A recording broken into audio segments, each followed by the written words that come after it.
I wanted my life to be of use to somebody. And one way of doing that, at least in those days, was to become a priest. So I said I'd give it a try, and because I was going to a Jesuit school, the obvious choice was to join the Jesuits. As I was studying, a part of the Jesuit training is you go for 2 years to do something, some full-time work, and in those days it was almost always teaching in a Jesuit school. So I went teaching for 2 years in Belvedere College.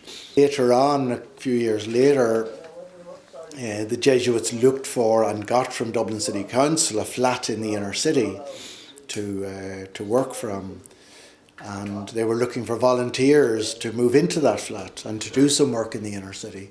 So I moved in there. That was in 1974. 8 flats in the building that I was living in. We had a top floor flat, 3 of us, 3 Jesuits.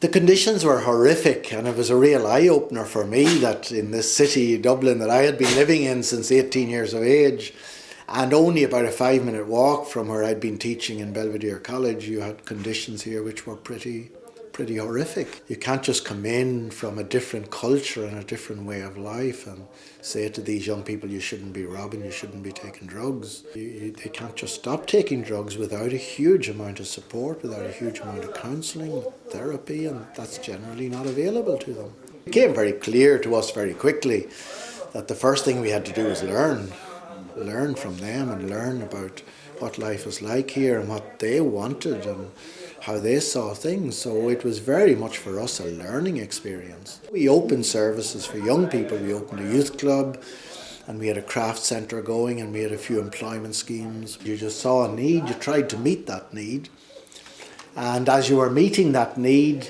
it opened up a new need, and so you tried to meet that need, and then it became clear there was another need. It was listening to these young people's stories that I came to realise how very, very lucky I had been. So they made me very grateful to my family. They also made me very grateful to God for the place I had been given in society and in life. And so my prayer is mainly just a prayer of thanks. We have to communicate to them that they are worth loving and they are worth caring about. And that's what I hope behind all the work that we do, that's what we're communicating.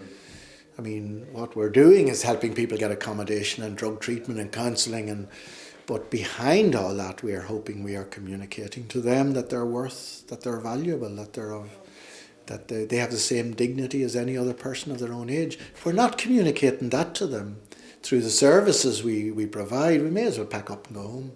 If we're not communicating to them that they're lovable and worth caring about and that somebody cares, the rest isn't worth it.